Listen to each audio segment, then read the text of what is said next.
It's been a minute. It's been 2 weeks. 2 fucking weeks. I'm sorry, y'all. That was my bad. I went out too much, got sick, but it is the UKNO podcast. It's your boy, Mike Watts. It's your boy, Jay Kraft. We back stronger, better than ever. And we got a whole lot of shit to go over. It's going to be a big week, man. I think that's the real thing. I think we took a week off. You know what I mean? You need rest time every once in a while. We're now up to episode 10. We made double digits. Let's go, baby. People thought we were done. We're right here. You know what I mean? We ain't going nowhere. But I feel like we chose a week to take off that was just packed with a lot of shit going on social media, a lot of stuff going on in the news and the sports world. It was a wild 2 weeks. Okay.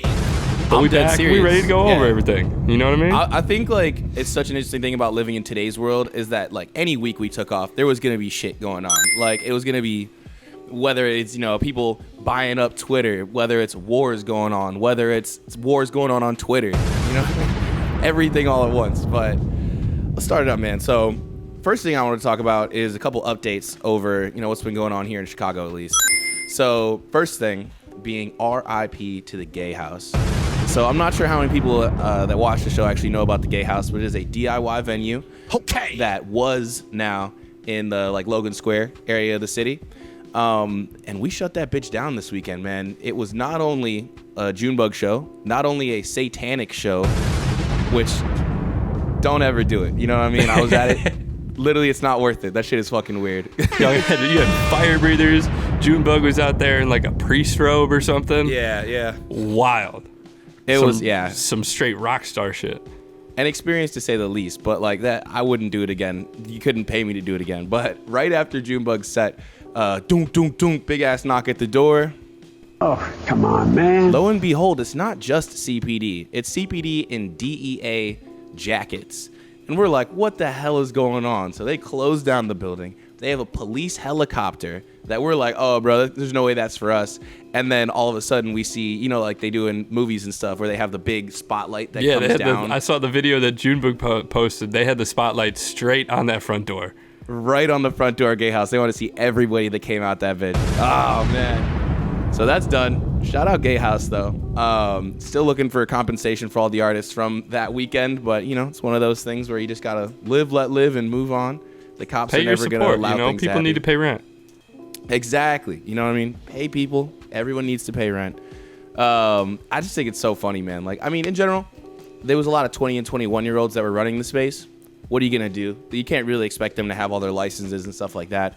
I think they avoided a lot of possible charges by like not selling alcohol or anything at that last venue, the last event. So, okay, you know, we're learning here. I don't think it's going to be too bad in the end, but the Gay House is done, and Junebug definitely shut that bitch down. So, it was the last ever show at Gay House. That's some certified rock star shit. I mean, you had a show get raided by not only the cops, but the straight up feds. You had a chopper, and you were the last artist to ever perform at that venue, and you were spinning for him. Okay. You goddamn right I was. I will be every single time, but man, it just seemed like so much. But then, you know, Sunday comes around, my car is once again dead. Wait, did you have the face paint for the show too, or just Junebug? No face paint. I did that this Halloween. We did face paint together, and I decided it wasn't my thing. It didn't really look the same on me as it does on him. Because I was just thinking, like, God forbid they pinched him on something. The mug shot with that fucking face paint on would be viral. Like, viral. Put it on a t-shirt and sell millions of copies. Bro, if he did get arrested, it has to be on a t-shirt for sure. That's such a vibe. Put it on a t-shirt, put it on a big old like tapestry, and hang it in the living room. Okay. Exactly. I know. I completely agree.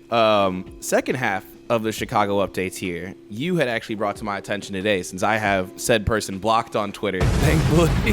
Do you have her blocked, or are you blocked by her, or is it a mutual agreeing block? I had blocked her, and then today you sent me the tweet that this, you know, started it back up again, and I could see it, which lets me know that I'm not blocked. So it's like I can see their stuff when it's relevant to me, but she can't see any of my shit or whatever. But say what's happening. Yeah, man, I was just I can't even remember where I saw it on my timeline because I think KO liked the tweet. But she KO, posted a tweet yesterday morning saying, I hosted a showcase last night. It was last minute, but I can say it was the best one I'd been to in a while. All live music, artists were dope with great stage presence. Every song that performed was produced by one man. It was amazing. I wish more people were there. And so I quote tweeted it and I said, oh, the classic, I have a girlfriend. She just goes to a different school. Because it's like, come on, man. What the fuck? You got dragged for having a trash showcase and then calling the whole scene dry and just getting stoned in the middle of the square by the entire music industry of Chicago, the whole scene, right? Yup. And then you're going to come out here and you're going to talk about this showcase that you hosted that was super last minute, just came out of nowhere, but it was honestly the best one I think I've been to in like forever, man. And it's wild that not more people were there. I'm sad more people weren't there because it was so dope.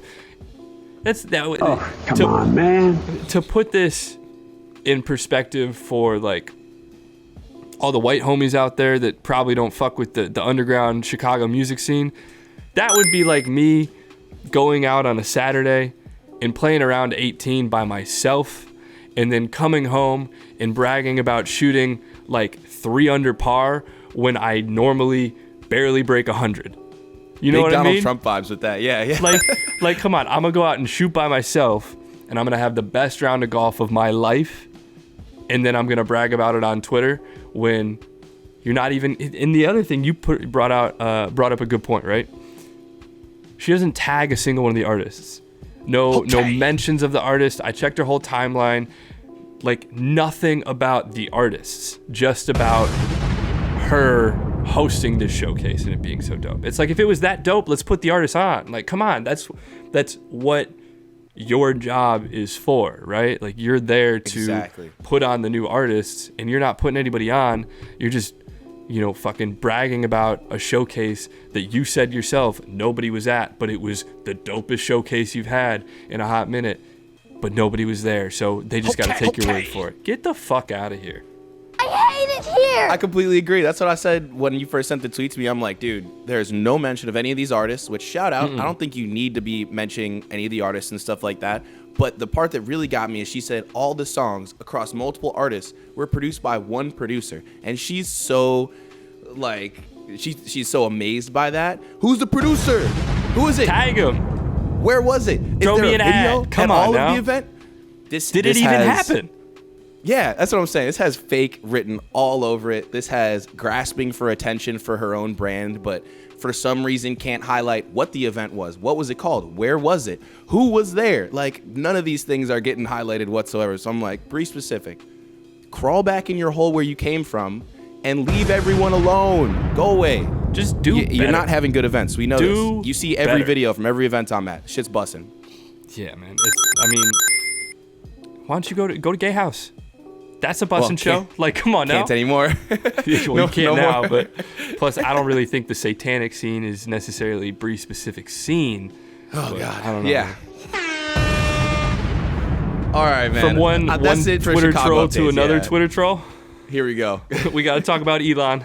Because Elon has been... That was the biggest thing that we missed over the last week of not having the show, I think. Yeah, we've been having Twitter drama. Regular Elon updates. My man put his money where his mouth is, literally, and bought Twitter, which is just wild in and of itself. And I don't think he's taken it private yet, but that's the plan, right? Yeah, he's not done the tender offer for the shares yet for everybody, or the exchange. Yeah. I don't think they've decided how they want to do that yet. A lot of people were talking about trying to keep their shares in the private company, which you are able to hold shares in a private company, but it's done way differently, and that would take probably a month of like SEC filings to get that to happen. So that might be tough, but yeah, we'll see what happens with each person's shares if you still own any Twitter. But yeah, the thing I think is the funniest about this is just he took the troll meter, right, or the volume on the troll channel, and he just turned it up like way past max. He's redlining his levels on troll. Oh yeah. From the the I'm gonna work on putting cocaine back in Coca-Cola, the Bill Gates tweet with the pregnant Bill Gates meme. fat. Yeah. Oh, Yeah. oh my God, man, dude. yeah. He's just like no holds barred. I'm almost at a loss for words when it comes to Elon these days. You know what I mean? Because like I've even said this over the last couple of podcasts and even through like a lot of conversations I've had recently. I'm like, in 2020, right before the pandemic, I was like, man, Elon Musk, he knows what the hell is going on. Like he at least like has some good companies that are reputable enough. You know what I mean? He's got PayPal under his belt, things like that in the past. But as the layers get pulled back, we're talking about just a straight up rich supervillain narcissist at this point. So like the first thing, talking about the trolling, right? It's starting to become really obvious that he just wants to say whatever he wants about whoever he wants without risk of being banned by the platform, right? Like that seems to be about 85% of why he wants to buy Twitter. Free speech and all that aside, like he just wants to be able to bully people, right? Like a little bit. Okay. I think more than a little bit. More than a little bit, but that's still at least a big part of what he wants to do with it is make it so that you can say anything about anyone, which is cool. Because, yeah, I can make fun of Elon Musk now, but I have absolutely no say over what goes on there. He, on the other hand, does. So that's something to look out for in the near future is Twitter just becoming a bullying space. Not that it wasn't already, but, like, worse. That's literally it. That Twitter has been for a very long time just a straight-up bullying space. For, like, just mass thought just get and your anger bullying. out, man. Yeah. Never a place for level-minded individuals and shit like that. I do think the context behind the Bill Gates tweet makes it, in my opinion, hilarious, and I'm on Elon's side about this. What context? Do you know you don't know the context? So No. I guess Bill Gates reached out to Elon to try and get him to like work with him on green initiatives and to like join his non-for-profits and stuff and to like team up and say, hey, we're both like super rich tech giants that are super awkward and don't know how to socially interact with people. So let's like put our money to good, to better the planet, right? Elon then responds back to him and texts him and says, well, are you still holding like X amount of short positions against Tesla? Ooh. And Bill Gates then goes, Elon, this isn't about my financial positions. This is about, doing something good for the environment and bettering our environment and working to save it. Wow. And Elon goes, okay, well, I'm not interested in starting a non-for-profit venture with you when you're holding short positions against one of the largest companies doing the most work for environmentalism and green energy in the world. And then after that, I think he like posted the screenshots of the text exchange. Yeah. And then that's when the tweet came, which I think makes it even more funny because Bill Gates is this like, let's save the world. Here, have these vaccines. Let's, solve the climate change crisis. Meanwhile, there's like the not so public side of Bill Gates where he's like also shorting Tesla. Which is doing shorting hella Tesla, buying hella farmland, being real insidious. You gotta love it. Absolutely gotta love it. I feel like Bill Gates is just a more well-disguised version of Elon. 100%. He's a 100%. quiet, reserved version of Elon where he's not putting all this shit out in the public, and he's keeping his shady shit more well hidden and more shady. You know what I mean?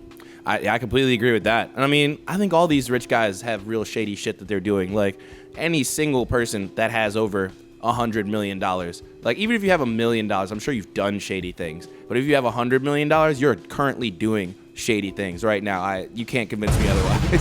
Oh, but, absolutely. Yeah, but that whole context, I'm on Elon's side for that tweet because now knowing the context, it's hilarious. And it's starting to become this Donald Trump-esque, just flow of consciousness that Elon's tweeting, like the replies and the fact that there is context to that Bill Gates tweet. But most people, like myself, probably only saw the Bill Gates ex-pregnant guy emoji tweet. Like, you know what I mean? So it's like all the context is lost. All the nuance of Twitter is always lost, every single time lost. And that's kind of what Elon wants. He wants to be able to say whatever he wants. He wants to be able to cover up, brush things under the rug. He wants the edit button, which I think is a terrible idea for Twitter. How can you retweet something ever knowing that there might be an edit button? That doesn't make any sense. That's what the thread is for. Exactly. Currently, you mean? Yeah. Not I mean, it's yeah. So it's like, oh, your edit would be just in another tweet or whatever. Yeah. Yeah. Or like there is a current way to edit it. It's you just post a thread to your initial tweet with your edit or your update. Okay. It's not hey, let me edit this tweet and completely change what I said in the first place. Exactly. And motherfuckers, Elon is looking for an edit button, not a tweet thread thing. He wants an edit button, but we'll see if that goes through. It's a private company now, so anything could go through. Yeah, hot take. But, will Elon Musk ruin Twitter? I don't know. Stick around and find out. Yeah, we have no choice but to find out. Fucking and the last part that bugs me about it is people always talk about like taxes and stuff as it comes to these rich guys, and most of his stuff is tied up in stock, blah blah blah. So he got $44 billion to buy Twitter through loans that he got using his Tesla stock mostly as collateral. So it's like, wow, that's so interesting that you can turn that Tesla stock into cash without selling it, without paying the taxes on that $44 billion worth of monetary assets that you do own. But now you are able to convert it to cash and buy the, as he had said, the public marketplace or the public, the town hall, the de facto town hall, whatever you call it. Come on, man. Finance is wild when you have billions of dollars.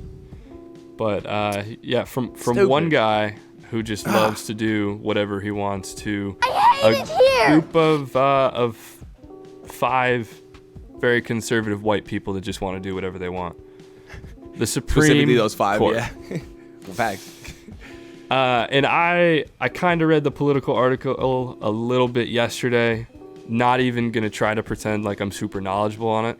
But the basis of it is that they're trying to overturn Roe versus Wade, which gives women the right to an abortion if your state allows you to have an abortion. So it basically just puts the onus on the states to make the decision, right? So Roe v. Wade federally makes abortion legal, basically. So then in that place, states impose laws where it's like, oh, the heartbeat bill, or after there's a heartbeat detected, or after a certain amount of weeks of you being pregnant, you can't get an abortion. But it's like abortion is still legal there, but wink, wink, nudge, nudge, there's almost no way you're going to be able to find out you're pregnant, turn around and actually get that abortion before it's determined illegal by the state, right? So then in this case, which the Supreme Court had only just released a draft. So this is not even the official handed down decision from the court, but the draft basically saying that Roe v. Wade was a mistake. They're going to overturn it and give that right to determine whether you can have an abortion or not back to the states themselves. So we're talking Alabama, Oklahoma, Mississippi instantly are going to outlaw abortion 100%. And like, man, I mean, this is something that we've had conversations about many a time. It's like talking about dictating what other people can do to their bodies and stuff like that. This is just going so far. And the thing is, the Roe v. Wade was built off of privacy rights, basically. So in this case, that could lead to things like contraceptives being taken away as well. That could lead to things like, I mean, I don't even want to bring it to a racial place at this point, but things like that, like the right to sodomy, basically. It's not illegal to sodomize somebody because of your privacy laws. So it's like if you're having butt sex out there, it could be illegal in the next few years because of what's going on in the Supreme Court right now. I don't know, take that however you want. The one takeaway for me, or the biggest takeaway, yeah, I mean, it's all fucked up, right? Of course. It's a reversal of all the progress that we've made as a country to try and give people the right to do what they want with their body and make their own choices, which in a democracy, you want to give the people the right to make their own choices, right? That's kind of the basis of it. So, I mean, that's fucked up. But when you contrast the types of people that are in alignment with this opinion draft, with their stances on the COVID vaccine and their stances on gun rights, it's wildly contradictory. Like, yeah. The people that were out in the streets saying, my body, my choice, I shouldn't have to have a vaccine, are now turning around and saying, yeah, I know it's your body, but you don't have the choice to do this because of my religious beliefs, because I feel that morally it's wrong. Yeah. Which they were saying that morally it's wrong for you to make me take this shot. So they're taking their logic that they had for the vaccine and completely ignoring it. Like they refuse to do anything about like gun rights and restricting that. But now they're coming out and they're saying, okay, well, we're going to just give you super, super heavy restrictions on making your own choice. When they're saying, well, it's my right and my choice if I want to own a gun. Who are you to tell me I can't? And the same logic is now flip-flopped, and they're just taking the opposite side because it suits their narrative and their opinion. And that's where I think it's fucked up. I think that as a whole, you know, just like mind your own fucking business. I agree. let people do what they want. I mean, it's your choice. I don't care what people do. It's just like, you know, we're a country. I hear that argument will, that you just made, and this, not saying that I agree with this argument, but they would always say that yes, my body, my choice as it comes to the vaccine, but as it comes to a baby, an unborn child, a fetus, not a baby, they would say that it's not technically just your body anymore. Now you have another life growing inside of you, so it is not your body, your choice. It is this fetus that's growing inside you, blah blah blah. And I'm like, man, first of all, if that baby hasn't taken a breath of fresh air yet, kill it. That's my personal. Dark. That's my personal opinion. I've never had an abortion. I don't have the products, the shit down there that would make it necessary. But just know that that's how I feel about it. But when it still comes to that, like those people who are, you know, it's not your body in that case anymore. You're now with a child who is a separate entity. Okay, so can we talk about a little bit of assistance as it comes to, you know, people who are underprivileged having children and stuff like that? Or no, we're going to strip back more assistance and public schooling and things like that. We're stripping that back and like everything that goes along with it. So all you want is people to have children that they don't want, that are then going to grow up poor because you don't want to give them help. Like, dude, what? Yeah, the it's thought like all process the people, makes no sense to me. All the people that are super against it are also the people that are wealthy enough and privileged enough to be in a position where they can have an unplanned pregnancy or a kid that they weren't planning on, and it doesn't severely fuck up their life to a point where their life is for kind of all intents and purposes like over, because you can't afford to have a kid. So now you're struggling when you were already struggling, and you're struggling even more. It's like all the people that are trying to push for this are coming from it from a position where they've never even had to have the thought of having an abortion or been in that situation because or even so well. A lot of people talk about like the abortion bills and stuff like that are only for poor people, because if you have the money, you're always going to make it happen. Even if you don't have the money, there are a lot of people who are going to still make it happen. So where we're actually leaving people on the road is just fuck your safety. You know what I mean? It's like, oh, you need to have an abortion? Okay, well, this coat hanger looks really nice right now. Like, what the fuck? Like, are you kidding me? Like, you're taking away all of the safety and precautions and regulation, and instead just putting it in states to say, hey, you can't have it here. Figure it out. You know what I mean? Saying that gun restrictions and gun laws aren't going to prevent like gun violence, and then turning around and saying banning abortions is going to prevent abortions. It's not. People are still going to do it. It's just going to be way more dangerous, and both for everybody. You know what I mean? Yeah. 100%. It's just fucked up. Super fucked up. And it's like there's really nothing to be done if they're going to bring that back to the states. And then at even the state level, there is no state that has more than 30% of the public. And this is this is a podcast about people who don't know fucking shit. If you're listening to this trying to get actual news, come on. Go listen to NPR. Go listen to NPR. No, but no more than 30% of any state believes that Roe versus Wade should be appealed. So at that point, I don't give a fuck if you're in Alabama. You're not represented by people that are representative of your state, of your values, if they're going to vote to overturn Roe versus Wade or abortion rights. It's just, that is what it is. Yeah, and I'm seeing all the tweets and just Twitter just blowing up over it, and all these politicians just speaking a language I don't understand. So I have no idea how this is going to unfold. Somebody said that Biden can do something about it. Somebody said that the Senate can do something about it. I really don't know. I hope they do if they can. Well, I will say that Joe Manchin, so the Senate, we're talking about that. Joe Manchin, who we all know being a flip-floppy real Republican who decides with the Democrats or whatever, voted against it. So the Senate's not going to do anything about it because Joe Manchin crossed the aisle, and that is what it is. It's already cooked in the Senate. All right. And now you know. And now you know. Goodbye, everybody. All right, moving on here. I can't deal with this anymore. From a sad topic to a not so sad topic. Let's go, baby.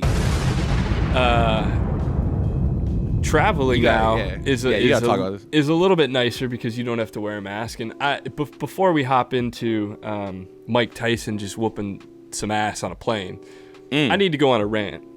Because traveling and flying, like traveling in and of itself, going somewhere is fun, right? Mm-hmm. But the act of getting there and getting back, like, just put me in an elevator for like 4 hours with Chumbawamba on repeat, and I will be happier.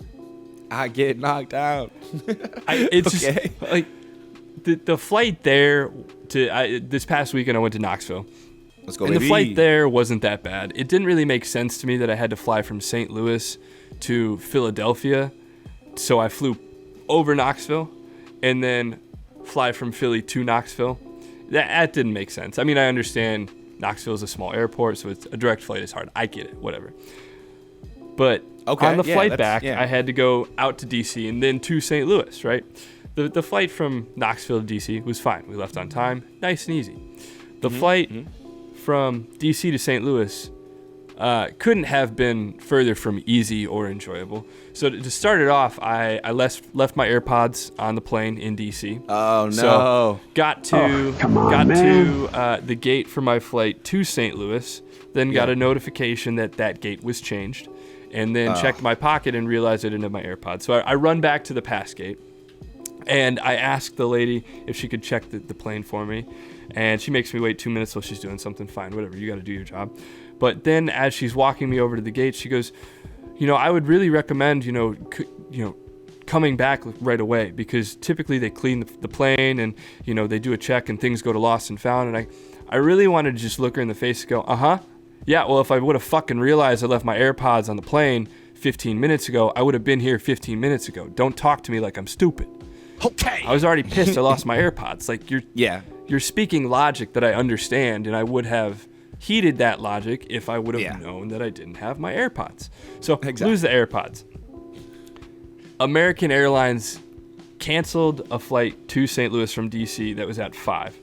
So the flight I was on was supposed to be super undersold. It was fully booked. So I'm sitting at the gate watching this mom and her daughter, who were clearly on the 5 o'clock flight that got bumped, just absolutely handing it to the ticket guy at the front counter at the gate. Just tearing him a new one. And I felt so bad for the guy because he had absolutely nothing to do with it. Nothing. So we then get on the plane finally, and we're sitting down, and full flight, they're going through everything, and then they turn the lights off, and we just sit at the gate. And we sit at the gate for 45 minutes, and then they come on, and they go, well, we had to cancel a flight, and so this flight is full, as you can see, and we had to add extra fuel to accommodate for that, and now we're a bit overweight. And on top of that, the weather around St. Louis is, it's deteriorating significantly quickly, and there's a lot of thunderstorms, and so we're going to have to monitor this situation, but for now we're going to bring the jet bridge back, and we may have to ask you to deboard the plane. So immediately, everybody's up in arms. Yeah. But I loved how when they told us this, everybody immediately, like half the plane, turned into meteorologists and logistics agents, talking about how the radar didn't look that bad. We can make it. It's fine. Oh, I'm sure they can just add some extra fuel to accommodate for the extra weight. Like they're aerospace engineers and that they understand fucking physics and fuel burn rates and all this shit. I've flown myself before, I'm a little bit of a pilot myself. And then this mom and her daughter that were tearing the ticket purse and a new one are sitting there just bitching. Just bitching for like 15 minutes. Well, I can't understand how they would have canceled the flight. Why did they cancel the flight? Why did they cancel the flight? How are you going to sell all these tickets and then you don't have the people to work and you have to cancel the flight? How are you going to do that? Like, how? And just I mean, I understand that. Like, yeah, but... I understand that. But my point here is, like, just shut up. I don't know. I thought you were going to say something, like, insightful. No. I just really wanted... I bit my tongue because I'm not trying to start it, like, end up on World Star, Newsweek, or World Star. Yeah. I really wanted to lean over and just be like, local podcast host gets taped to his flight chair. Like, look, there's nothing we can do about this. We're in this situation, and nothing we can do to change the situation. So just shut up and wait. Just shut up and wait. Because that's how I feel. Then they kicked 6 people off the plane, and then they finally decided, 6 people. They all got $1,000 vouchers. So like, I'm not really that. I don't feel that bad for them. They got compensation. But then we actually get to St. Louis and we land. They turn the lights on. We're at the gate. They start unloading. And this mom is still continuing to bitch about how she got kicked off her 5 o'clock flight. I'm like, look, we're here. We're here. We made it. We made it. Yeah. Literally. Before we were taking off, you were talking about how your husband was telling you about hail coming down in St. Louis, and we still took off and we made it. So maybe just shut the fuck up. Hey, I feel that. I mean, that is the kind of thing that traveling brings out of people, like anything. It could be like, oh, we sat on the runway. Oh, we had to sit on the runway. And it was, I don't really want to quote Louis C.K. here, but he was like, then what'd you do afterwards? Did you soar through the air majestically? You're like a Greek god. Like, what the fuck? But so all of this brings me back to Mike Tyson, because I felt how Mike Tyson had to have feel moments before leaning over that chair and just beat the shit out of that guy. Because facts. There's nothing we can do about this. And even after all of that, and we get to St. Louis, you're still bitching. Like, just shut the fuck up and go home. Nobody cares. Nobody cares that you missed your 5 o'clock flight. Nobody cares that initially you and your daughter were in different seats on different sides of the aisle, and they made 3 people move so you guys could sit next to each other. Nobody cares. Nobody cares. Yeah, that's really it. So bringing it full circle. Do that. To Mike Tyson, my question for you. How dumb do you have to be that guy that got his ass kicked on the plane? How dumb? Pretty fucking dumb, I guess is the answer. So you've seen the videos, I'm assuming. I have. So this guy was clearly, so I heard that he took, a picture beforehand or something. Like, Mike Tyson was being nice to everybody. Yeah, he was being super nice to everybody. He was dapping people up, taking pictures, signing autographs and shit like that. And then this guy is just pestering him. He's calling him a peasant. What else is he doing?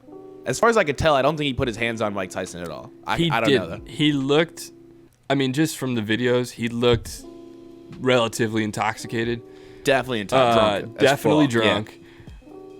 So, I mean, that's probably playing into it. You get the liquid courage, and, it's, Mike Tyson's 58. Oh, he's not that bad. But he's still Mike Tyson. Yeah. And at a certain... Oh, yeah. I always operate on the principle of when you see somebody like that out, I just let them do their thing. Like, maybe I'll go ask for a picture if it's like quiet and nobody's there and, it's not going to inconvenience them. Yeah. But like, you're on a plane and you're in an enclosed steel capsule with a man who bit somebody's ear off and just could kill you with one punch.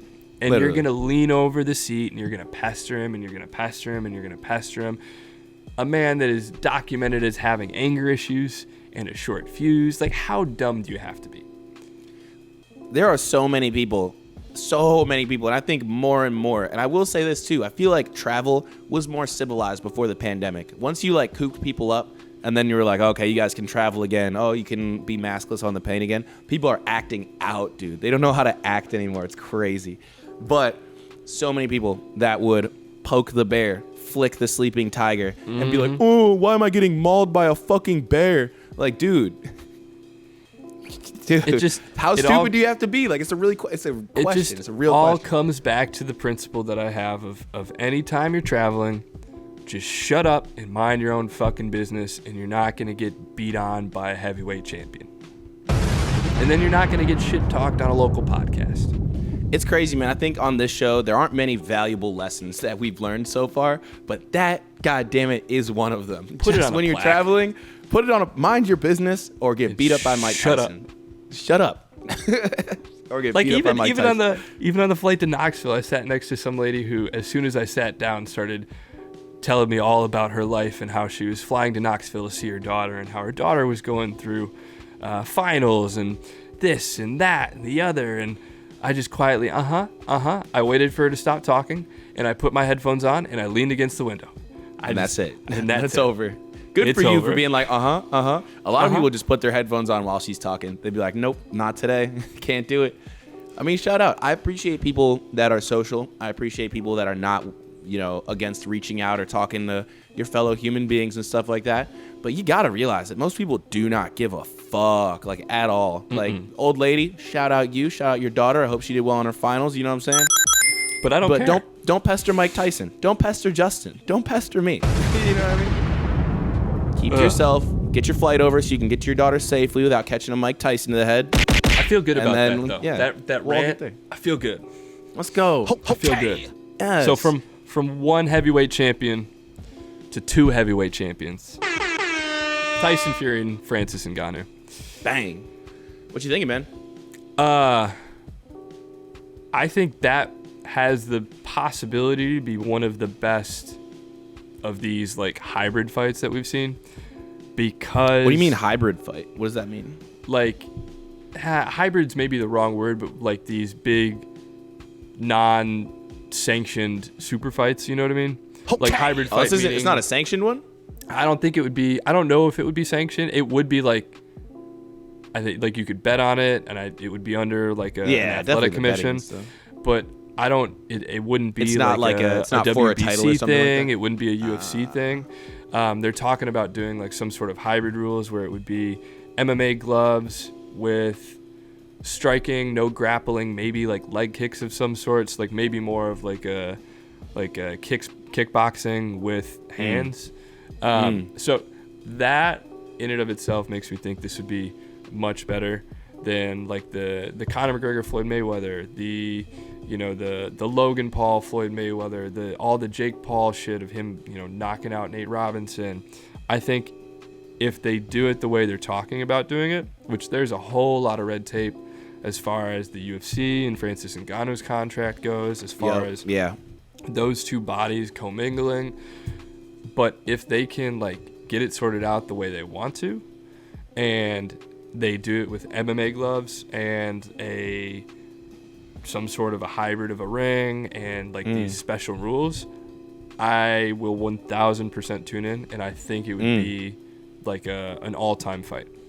Okay. I agree with that, and I didn't know there was a hybrid situation like that, because I do kind of think that that's where boxing fell off hardest, was when you have someone like a Floyd Mayweather who just knows how to box with the rules. You know what I mean? He's not going to knock people out like a Tyson used to always do that. He's going to dodge you. You're not going to touch him. He's going to touch you. He's probably not going to knock you out. Like Mayweather had some knockouts in his early career, but he doesn't be knocking people out like that.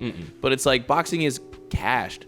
You pay $80 to $100 to watch the fight pay-per-view, and they hugged each other for 12 rounds. Like, oh God, terrible. That's why UFC is so cool. But UFC does have such a wide range of talent, skills, applicable martial arts that are in there and stuff. It leads to cool fights sometimes, but it also leads to like a boxer going up against a strictly jiu-jitsu guy. And that's not going to be a good fight, because the jiu-jitsu guy is trying to bring it down to the ground the whole time. The boxer's trying to keep it stood up the whole time. It's just not working out for the two people together. But if you get these hybrid rules where it's like, okay, we got smaller gloves, some kicking, not really any grappling like that, that's how you bring back, old school fighting sports, I think. I think that's the best way to really do that shit. So I would definitely also watch. It's a cop for me. Yeah. I think I would buy the pay-per-view just to see Tyson Fury like try to throw a leg kick. just to see him try to throw like a front kick or just something wild, because that man, he can box. Facts. But trying to see him be like mobile and quick and agile, where he's got to, watch out for Francis throwing a leg kick that could just shatter his fibula. Yeah. That in and of itself, I would pay for. But I think that's a crazy. Yeah. Keep going. I think, like you were saying, the UFC versus boxing thing. Yeah. I think the UFC used to have a bigger issue with kind of duds of fights, where you would get that mismatch of a what's his face, the wrestler that got knocked out by Jake Paul. Ben Askren. Yeah. Like you get a Ben Askren going up against like a striker like a Kamaru Usman or something like that, and it would be completely different. But I think they've gotten such a deep roster now, and everybody that's at the top on the pay-per-view cards is so versatile and shit. Yeah, they have most of the boxes checked, because you can't come in and have no ground game in the UFC. You're going to get eaten alive. Yeah. And you can't come in and have no striking game or no jiu-jitsu or grappling, because you're going to get eaten alive. I think everybody is more versatile as far as their respective martial arts disciplines, to get my Joe Rogan on. No, I do agree with that 100%. I don't have too much to say about it. I think that's a cool fight. I think that's a cool fight idea. I think we should get Dana White's hands out of everyone's pockets, because as much as the UFC is great, like, it's time for him to not be dictating literally everything that goes on in the top level of fighting sports these days. Like, I know that I'm sure, has his hands over Ngannou's contract and stuff like that, but once Dana White is out of the UFC, I think there's only up to go from there. So, much like football, people who used to be in the UFC also need, health care and shit like that, because put their life on the line for a cool $50,000. And yeah, you need to make sure you're taking care of these champions, these warriors. So from fighters in general to somebody who's not really a fighter at all. Not close to being a good fighter at all. Not even. DaBaby. Yeah. Who I've been like 75% out on him for a while. Yeah. But I disavow DaBaby. I'm out. 100%. I'm out. I've been out, but yeah, I'm out. I've been like 70% out, because he does occasionally drop a banger, or he's got some good hooks. He's a good feature artist. But after the video drops of the shooting from, 2018? Yep. I don't think you can come back from that. Okay. I agree. And I think the worst part and the saddest part is that the legal system has technically already played itself out, and he already got off. No double jeopardy. Now he can't be tried again for it. I think the only thing that could possibly happen, and I don't know shit about the judicial system, but maybe the victim's family can sue the police department for, failure to investigate and actually, like, how do you not look at those security tapes? Yeah, I'm sure there's still stuff that could be done civilly. Like, no one's going to jail at this point over it. But, okay, so if you don't know, rapper DaBaby, back in 2018, got into a fight at a Walmart, which ended up in him shooting a man dead. I don't remember the man's name. But he went to court over all that shit, over a murder charge, got completely exonerated. And then, actually, I would say that's one of the biggest things that launched his rap career back in 2018 was that murder charge that he beat. And then from there, he just started releasing hit after hit after hit. Yeah. Which, to be said, DaBaby did have some good songs back at the beginning of the career, right? He had a good run. He had a good 2-3, like a really good 2-3 year run. But after the footage was leaked, or released at least, because I don't know if they saw it during the murder trial, they must have. How do you there's not? No way. Yeah, they must have. Like, but you could how do you clearly not see get that? You can clearly see that DaBaby is the one that started the fight with some other guy. So he walks up, punches this other guy. They get into a scuffle. It switches to another camera. A third person walks up towards the scuffle. It looks like trying to break them up. And then it goes back to the first camera where you see people running, where you then see DaBaby walk back on the camera and shit like that with the gun in his hand, blah, blah, blah. So allegedly, the third guy that walked up, not the one that DaBaby originally started fighting with, is the third guy that walked up that actually got shot and killed. And apparently the third guy had brandished a firearm to probably defend his friend who DaBaby did attack, but then DaBaby ended up shooting and killing him because he also had a gun on him. So first of all, let's talk about gun control. But let's not. First of all, let's talk about the fact that DaBaby was the fucking aggressor. Like, I don't know the law like that, but I definitely know that if you're you're perpetrating a felony or something like that and somebody dies, you can immediately be charged with murder. Like, I'm not sure at what level assault and battery turns into a felony, but it certainly looked like a felony-worthy assault when he just starts unloading punches on this random guy. I have no clue what the dude even did to set him off. Like, do you have any idea? I mean, just from looking at the video, it looked like they were just fans, and they were just trying to dap him up and be like, "Yo, I fuck with you. I fuck with your music," because at the beginning of the video, you see the two guys, and you see them like talking to somebody that's blocked by like an aisle end cap or something, and then DaBaby comes out of nowhere and just starts just throwing hands on that guy and unloading. So clearly he's the aggressor, and he instigates it, and he throws the first punch. So anything that guy does after that is self-defense, and he's not liable for any charges because he's defending himself, because DaBaby is the aggressor and he throws the first punch. Exactly. But it's not that guy that got killed, though. It's not, and that's the saddest part, because the story is that guy brandished a firearm, but you don't see that in the camera footage, and the only person saying he brandished a firearm is DaBaby, who lied about the entire situation. Like, just straight up lied.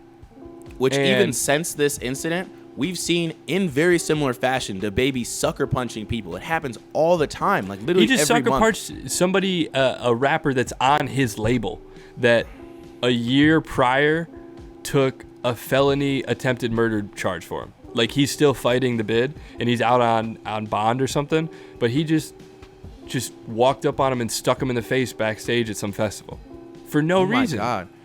So, like, at this point, and this happens all the time, literally every other month, there's a video of DaBaby literally attacking somebody. So all I have to say is him punching some chick in the face, or a bowling alley, and he's like having a fight out on the lanes of the bowling alley, like, all the time. But DaBaby why can't you just homophobic, chill? murder, misogynist, and he's a bad beat selector to top it off. Let's let him fade away. I'm over DaBaby. The one thing I will say, and I hope that this plays out, the only thing I can think of from a legal standpoint that he could get hit with is if he testified in court that they assaulted him first and that they drew firearms on him and this, that, and the other. If he testified in court to all of this, get him on perjury. The state could potentially have a case for felony perjury.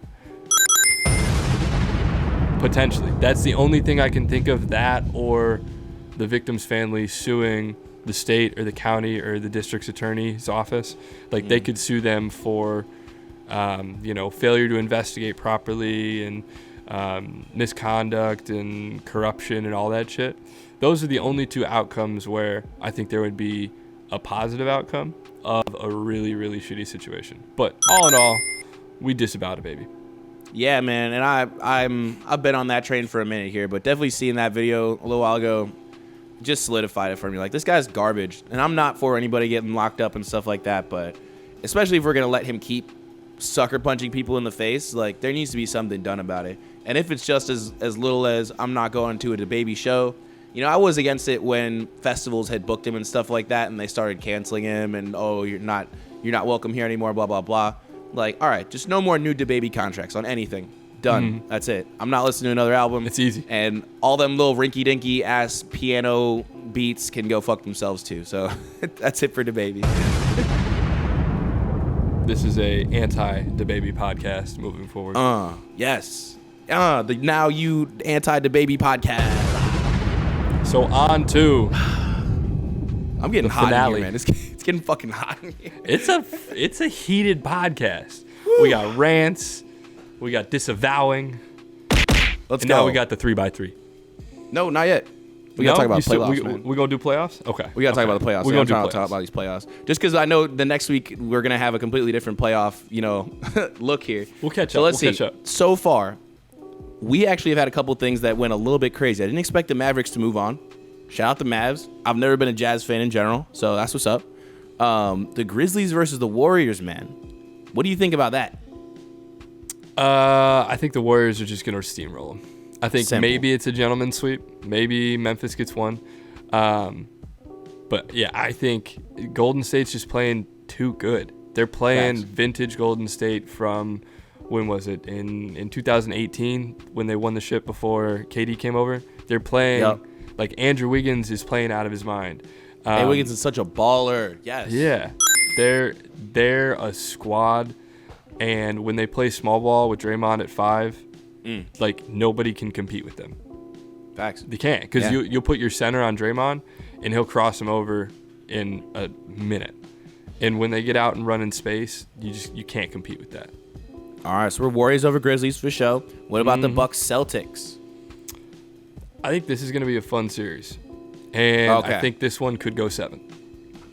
So that's where I was at. I didn't think it was going to go 7 when the first game went on, because the Bucks did stomp them in the first game. Oh, yeah. But second game here, actually, currently, they're getting just about stomped right back by the Celtics. So it's about to be 1-1 likely after this, going into, and this releases on Thursday this week. So I think that is when the next game actually is. Let's see. Yeah. Yep. But regardless, I do think that's actually going to be a good series. And I wouldn't have said that yesterday before this game. Heat 76ers. What do you think? I got Miami. I mean, I definitely have Miami. Joel's out 1 and 2 at least. The orbital fracture he can play through, but he's got like a fucked up hand. He's as LeBron said in the press conference after he lost the finals. I mean, I got a pretty much broken hand. So, and Joel Embiid is, unless James Harden goes vintage Houston and just starts dropping 50 burgers, it's Miami, because you got Tyler Hero coming off the bench dropping 30. You got and he Duncan just got Robinson. 6th man of the year too. Yeah, you got Hero. Duncan Robinson coming off the bench too. Fucking Victor Oladipo's on the Heat. I completely forgot Victor Oladipo's on the Heat. Bam Adebayo and my boy Jimmy Butler. They are Let's go. deep. They are deep. I still have the Heat for going the whole way. I want it, but we'll see. And then Mavs versus Suns. What are we thinking? I think Suns in 5 or 6. 5 or 6. Yeah, I don't think the Mavs are going to put up that big of a fight on that one, really. But it's definitely, I would say probably 5 even in that. Yeah. So I just don't we got think the Celtics Mavs moving have on. depth. Celtics moving on against the Heat. So I think that's the bigger matchup, because it's going to be Suns versus Warriors and then Celtics versus Heat in the conference finals. So the Celtics Heat one I think is going to be good. I'm starting to believe that the Warriors are going to roll the Suns, but I don't know, man. I want Boston in the conference finals, but that's a tough one. I think Milwaukee, that one could go either way. It's 50-50, and I think I got to lean towards Milwaukee. Because so if it was Milwaukee versus the Heat then? I'm still taking Miami. I think Miami is coming out of the East, and I think you got Golden State coming out of the West. Yeah, that's what we had said last time, was Miami, Golden State. I'm sticking to it. I forget who I'd said. I'd said the Suns, I think, versus Miami, but I'm starting to not believe in the Suns. I mean, I don't really fuck with the Suns anyway, so I'm going to pretend like that didn't happen. You know what I mean? Golden State versus the Heat. Let's all hope that the Heat wins it. Did you see the video or the clip of Jason Tatum getting bodied by Giannis in Game 1? Yes, definitely did, bro. Giannis is gigantic, dude. You go from KD's skinny ass doing absolutely nothing and sweeping him to Giannis Jason Tatum's just sitting there on the floor like, what just happened? Yeah. And that's why I think this series is going to be a lot of fun. I think it could go 7. It's going to take a lot of team defense, which Boston's really good at. And Milwaukee's going to need their role players, their Bobby Portises, their Grayson Allens, which fuck Grayson Allen. But Milwaukee's going to need those players to come up clutch, because Boston's got a really deep team too. All right. I just got a text that my session's going to be here soon, so it is time to move on to the 3x3. 3x3, let's go. Top 4 drop. We already talked about Luka, and Luka is he made his debut in Game 3 of the Utah series after missing game 1 and 2, and he also debuted his first shoe. So he is a Jordan brand athlete, and in that game he debuted the Jordan Luka 1 with isoplate and Formula 23 technology. Now the isoplate foot frame wraps upward to further contain the foot during multi-directional movements, and the Formula 23 foam is one of the most sustainable foams made by Nike. It is designed to be lightweight and bouncy to help players feel fresh throughout 4 quarters of play, and the upper is fixed with flight wire cables to complete the containment package. Okay. That is... I wish I had a sound effect that just went like, okay. But it's okay. That's all I got. That's too much for me to describe a shoe. So it's a drop for me. It looks like it would be a fun shoe to hoop in, but it's not a shoe that I'm just going to like cop to wear. I don't know. It's okay. I think that's the thing with a lot of the European basketball players and stuff like that. It does tend to be a lot more no nonsense than a lot of American basketball players, and that does translate to this shoe. This shoe looks like a 90s Jordan that is really good for playing basketball in. Like, I bet these are perfect for actually hooping in. And for that reason, I'm actually going to give them a cop. But what's the price? What are they asking for these Lukas, man? They can't be more than like $190. Okay. If these are under $200, these are a stupid cop, bro. I don't think they've listed them for sale yet. There's no retail price or anything. And I don't think there's even a drop date yet. Because he just debuted them in the playoffs. He hadn't worn them all season. I mean, it looks like it would be a comfortable shoe to hoop in. Exactly. So maybe if you're hooping, but I don't know, man. It just kind of, all these players coming out with their branded shoe when having a shoe used to like mean something. Yeah. And now Zion had a shoe, or still has a shoe, and he hasn't played like at all. Yeah. Luka at least is like a bona fide superstar at this point, but it's okay. Maybe you could come out with like a dope colorway. It's a drop for me. Goodbye. So from a Jordan Luka 1 to a Jordan 1, these are actually coming out tomorrow. So on Thursday, when you listen to the pod, these are already out. Probably on StockX already because all the bots snatched them up. These are the Jordan 1 Stash. Kind of a la the Prada shoes with all the pockets on them. They got a side pocket on both sides and a zipper pouch, a zipper utility pouch on the heel of the shoe. Kind of like a satiny leather outer, all black, maybe a little, call it like a moonlight black maybe. Ooh. I don't know. Okay. But yeah, you got the zipper pocket on the back. You got a Velcro pouch on the inner of the shoe and like a little just bucket on the outside of the shoe. It's like a fanny pack thing. It's something. It's something. I think it's a drop for me. Because it's just like it's just too much. I don't know, man. It's kind of a weak for shoes. A weak? What do you think? No, drop instantly. I mean, not even a second thought. Nah, I rock with the material on there. Like the kind of satiny look is actually pretty nice. The pouches are ridiculous and unnecessary. I think that's a lot of my thing about fashion these days in general. Is like, okay, that's stupid. Like I get it that you can have something that's useful, but like, bro, what am I putting in these pockets? Like change, weed, like what? Yeah. No, this is not useful. I'm putting an extra pair of laces. Nah, like come on. These are trash pockets that have no room in them. That are just there to look cool, and they don't look cool. But I do see that it looks like they're, at least that back one is detachable. Mm-hmm. So if you just took the pocket off, first of all, you could probably charge me $50 less, and then second of all, like it would be a much cooler shoe. Drop. What I will say, what I'll say, I'm not out on this shoe concept. This shoe has the potential to be a really fire sneaker if they come out with a dope colorway. Like this could be a really cool sneaker with like a super multi colorway that they've been doing with like the Dunks or like the Blue the Giant Jordan 1 mids or some of the women's Dunks that they've been coming out with, or like the Easter Dunks. No, it's the Easter Jordan 1s low. Where it's like a whole bunch of different colors on every single panel of the shoe. Yeah. If you do something like that, you might be able to get me to try and cop a pair of these. But I also think just maybe simplify it. Like maybe take off the outside and the inside pockets and just put that like detachable pouch on the back. And, you know, you might interest me. Yeah. All right. Well, I can fuck with that at least, but I definitely think another colorway might be better, but it's just unnecessary. So yeah, double drop. Double drop. Now on to a Nike Presto. I've been a fan of Nike Prestos, but I don't own a pair. I've heard they're super comfortable, fit kind of like slippers.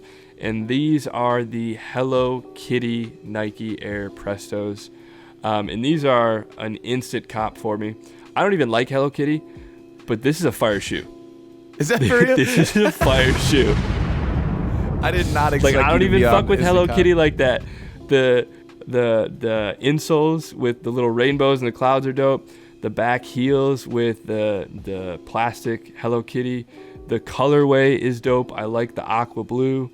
It's just a fire shoe. I never thought I would say that about a Hello Kitty shoe, but here I am on a podcast saying I would cop a pair of Hello Kitty Prestos. Wow, you think you know a guy, you know what I mean? I mean, I think I like Hello Kitty as much as the next dude. These are a drop for me. Which is not a lot. Yeah, I don't really have much to say. Shout out. My uncle was always a big Hello Kitty fan. We'd always get him gag gifts and stuff that had Hello Kitty associated. I might cop these for him. Besides that, I'm going to hit the bomb again because I don't really have much else to say. These are a drop. You got to admit, that box is dope, though. The box is dope. The box is dope. Super dope. But I don't buy shoes for the box. But the box is nice. I like that blue. I like the blue colorway with the simple white logos all over. I think it's a dope shoe. I mean, the thing is, if it was just that blue and like, you know, had the white Nike logo and maybe even just the Hello Kitty on the back heel there like they do, but nah, like with the Hello Kitty like polka dots, nah, I'd fuck with that shoe. Those are dope. You wild, man. You wild. Those are dope. I'm the wild one. Yeah, you picked the shoes. They're only for this 140 week, too. They're only 140. That's 140 too much. All right. Release date May 27th. It's on the next one. We got to get on. It's the top 3. Top 3. So this is actually a recommendation from a parent, but songs your parents introduced you to. And he had originally said songs that your dads introduced you to, your fathers. I decided to open it up to all parents. So you want to go first or second on this one? I'll go first. Let's get it. I got to go. You fuck with UB40 at all? Hell yeah. Yeah. Red Wine by UB40. That's my parents, I think, collectively top 5 favorite songs. Always Absolute on. banger. Always blasting.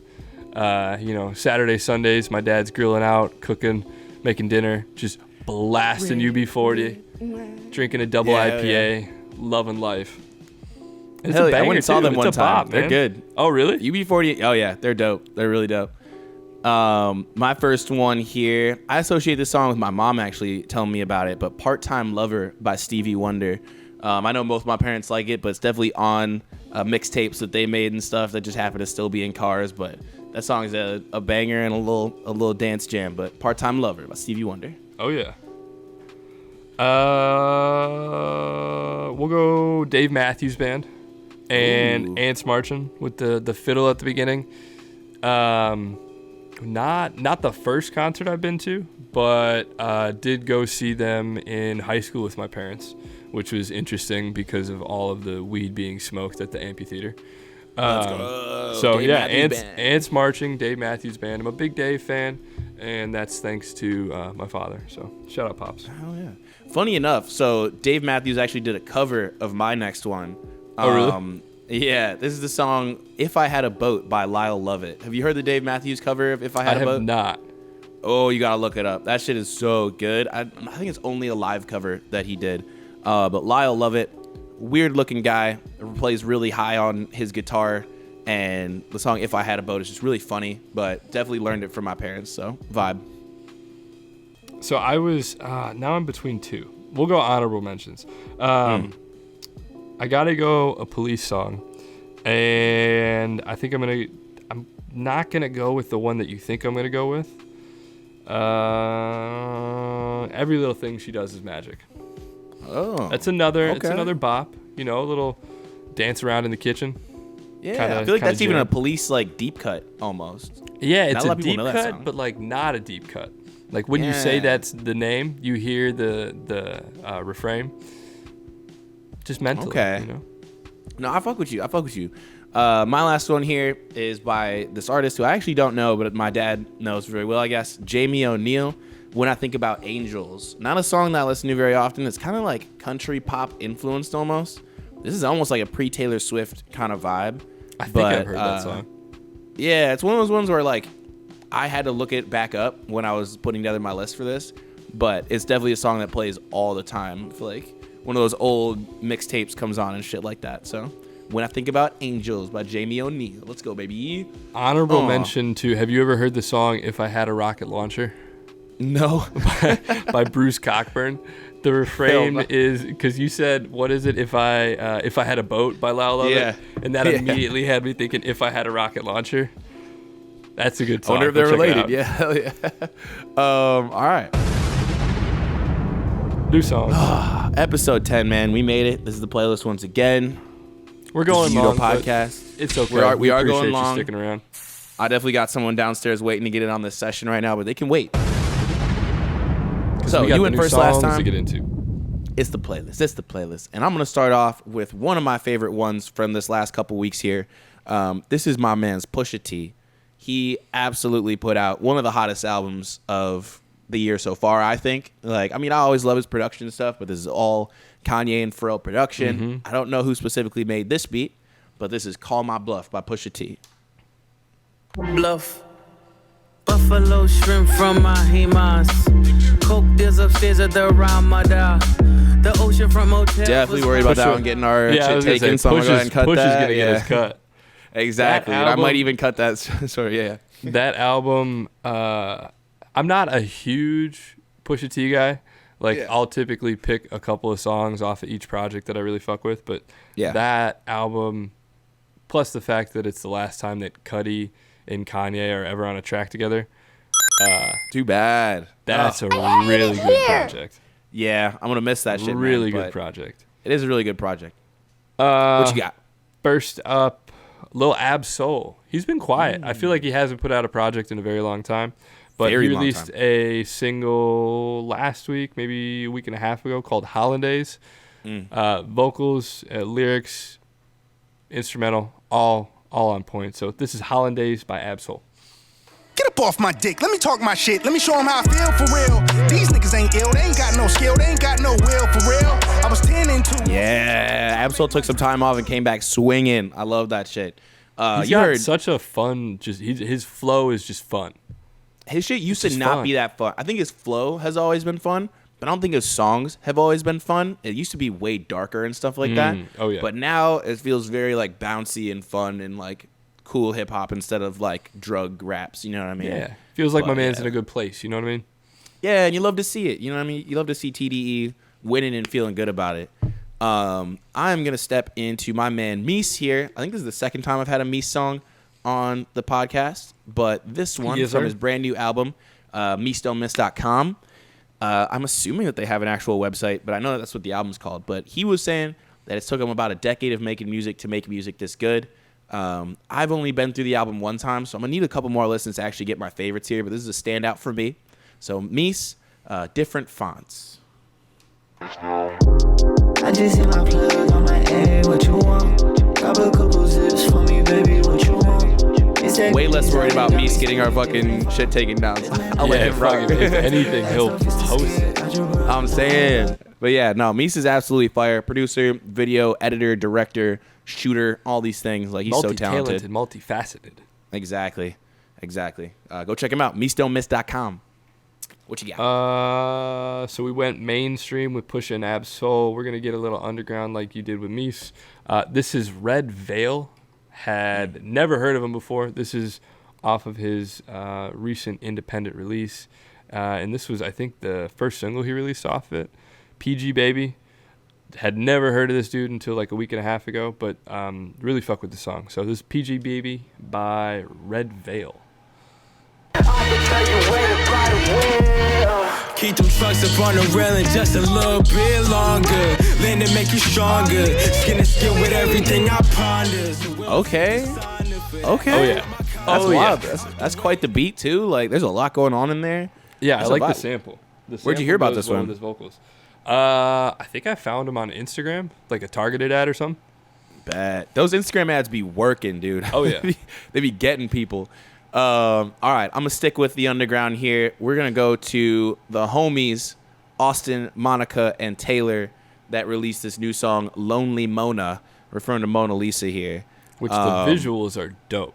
Yeah, they made the video and stuff. We supplied the what's it called? The goddamn smoke machine, the fog machine for it. So your boy should get a credit, but they didn't put me in there. It's okay. But yeah, this is "Lonely Mona" by Austin Nobles, Monica Rose, and Taylor Seabird. Sick habit, ignoring the truth. My brain's associating, I'm always a new me. I'm getting right with God, but this life is too confusing. Let's just walk away, this toxic habit, my undoing. Also not that worried about them getting us taken down. They the homies. I'm sure they'd give us the copyright, the allowance or whatever. Hey, we'll split the monetization with you. You can have like 20 cents. We'll keep 80. Exactly. So on the $0 we make. Yeah. All right, last one. We getting a little country, a little folksy, a little bluegrassy. This is Zach Bryan, country singer-songwriter from Oklahoma. One of his songs popped up on like a Discovery playlist or something on Apple Music or Spotify. And then this one came out 2 weeks ago. It's a new version of a song he, I guess, had released maybe a couple years ago, called Something in the Orange, Z and E's version. Very folksy, very acoustic and bluegrassy, and I really fuck with it. So, Zach Bryan. I hope I got the right version. Let me know if I got the wrong version. We'll see. Sounds right. To you, I'm just a man to I think so. all I am. Where the hell am I supposed to go? Posing myself. Definitely rock with it. I definitely rock with it. I see exactly where the head's at with the acoustic vibes and stuff like that, and the production behind it. That's really cool. I like that. And if you're in St. Louis, go see him. He's in Chesterfield at some country festival on the 17th or 18th. So go check him out. Hell yeah. And with that, we made the 10th episode of the UKNO podcast. Digits. Let's go, baby. Comes to we got a a lot close. off our chests. Oh, tell me about it, man. I hope you do. I do. Too. I actually do feel better. It's funny. Sometimes I'll be dreading getting on the podcast or whatever, but then we get through it. I'm like, it actually does make me feel better. You got to rant about stuff every once in a while, But got to get some shit off, Yeah, make sure you're getting someone to talk to if you're still out there. Sometimes you just got to, bitch about people on flights, I'm saying sometimes you got to make sure you're not going to satanic rituals. Don't do it, kids. Don't do it. With that, you say that like you're not about to go to the next one that they do. I'm fucking not. I swear to God, it's not the vibe at all. This is Mike Watts. It's your boy Jay Kraft, and now, Peace. On everything.